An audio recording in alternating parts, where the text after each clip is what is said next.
Okay, so in this video I'm going to show how I made the legs for my puzzle cabinet. The video is very short, but they actually took a very long time to make. It took me a long time to figure out how to make it work with all of my templates and flush trim bits and everything. So hope you enjoy the video. So starting out, I just needed to glue up 3 boards together because I don't have any thick walnut lumber, so I had to make the thick legs myself. So I just glued these 3 pieces together and made a square out of that. And then after they were glued together and dried, I ran them through the drum sander to get them all flat. After I got them flat, I added a almost 1/4 inch thick kind of resawn veneer on the outside of the 2 edges that will be facing outward that you see. That way when you're looking from the outside of the cabinet, you don't see any of my glue lines from the exterior of the cabinet. You'd have to get under the cabinet and look underneath to see the glue lines for the legs. At this point, I made me a template to cut the curve in all the legs. That way the legs would all be cut the same way, so they all matched. I started out by making a piece of poplar that was the same size as my legs, and I used that to test my idea for how I was going to cut it all to make sure that the flush trim would work.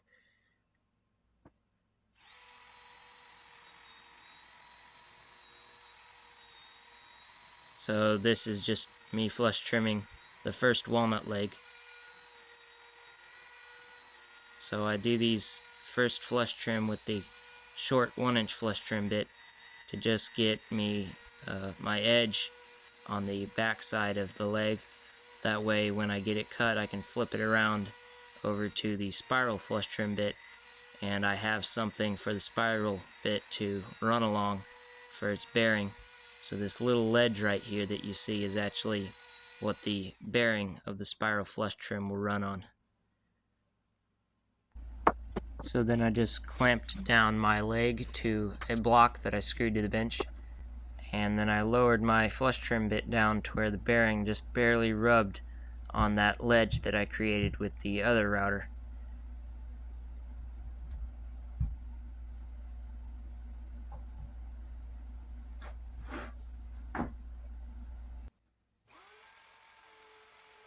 And then cutting it was pretty easy.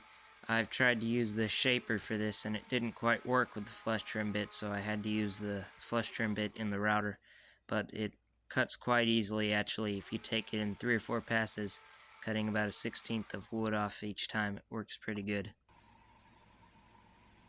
And this is what it looks after I flush trimmed both sides.